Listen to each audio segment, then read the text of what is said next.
രാജ്യസുരക്ഷയെ ബാധിക്കുന്ന വിവരങ്ങൾ കൈമാറിയ കേസിൽ ജയിലിൽ കഴിയുന്ന ജ്യോതി മൽഹോത്ര മുമ്പ് കേരളത്തിൽ എത്തിയത് ടൂറിസം വകുപ്പിന്റെ ക്ഷണത്തിൽ.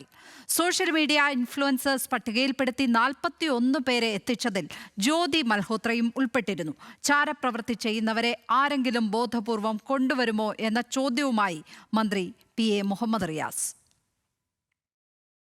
കേരള ടൂറിസത്തിന്റെ പുനരുജ്ജീവനം ലക്ഷ്യം വെച്ച് 2024 ജനുവരി 1 മുതൽ 2025 മെയ് 25 വരെ 41 വ്ളോഗർമാരെയാണ് കേരള ടൂറിസം വകുപ്പ് സംസ്ഥാനത്ത് എത്തിച്ചത്. ടൂറിസം വകുപ്പ് പണം നൽകിയാണ് ഇവരെ കൊണ്ടുവന്ന് വീഡിയോ ചെയ്യിപ്പിച്ചതും. ഇവരുടെ യാത്രയും താമസവും ഒരുക്കിയതും ടൂറിസം വകുപ്പ് തന്നെയാണ്. ഇക്കൂട്ടത്തിലാണ് ജ്യോതി മൽഹോത്ര കേരളത്തിലെത്തിയത്.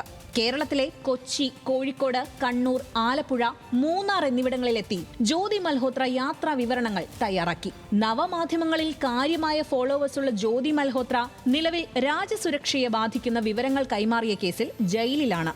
ജ്യോതി മൽഹോത്ര വിഷയത്തിൽ മാധ്യമങ്ങൾക്ക് വിമർശനവുമായി ടൂറിസം വകുപ്പ് മന്ത്രി മുഹമ്മദ് റിയാസ് രംഗത്തെത്തി. ചാരപ്രവൃത്തി ചെയ്യുന്നവരെ ബോധപൂർവം കൊണ്ടുവന്നുവെന്ന് ആരെങ്കിലും കരുതുന്നുണ്ടോ എന്ന് അദ്ദേഹം ചോദിച്ചു. ചാരപ്രവൃത്തിക്ക് വേണ്ടിയിട്ട് ഓരോവിടെ വിളിച്ച് അതിന്റെ എല്ലാ സൗകര്യം ചെയ്തു കൊടുക്കുന്ന സർക്കാരോ മന്ത്രിമാരാണോ കേരളത്തിൽ? നമ്മൾ എല്ലാം നല്ല ഉദ്ദേശത്തോടെയാണല്ലോ ചെയ്യുന്നത്. എത്രയോ കാലമായി കേരളത്തിൽ എങ്ങനെയാണോ ഇത്തരം കാര്യങ്ങൾ ചെയ്യുന്നത് അതുപോലെയാണ് ടൂറിസം വകുപ്പ് ഇപ്പോഴും ചെയ്യുന്നത്. എല്ലാ കാര്യങ്ങളും ആ അർത്ഥത്തിലാണ് ചെയ്യുന്നത്. ബാക്കി കാര്യങ്ങൾക്ക് ഊഹിച്ചാൽ പോരെ ഇതിലൊക്കെ എന്താണെന്ന്. ജ്യോതി മൽഹോത്രയെ കേരളത്തിൽ എത്തിച്ചതിനുള്ള ചിലവ് പുറത്തുവിടാൻ ടൂറിസം വകുപ്പ് തയ്യാറായിട്ടില്ല.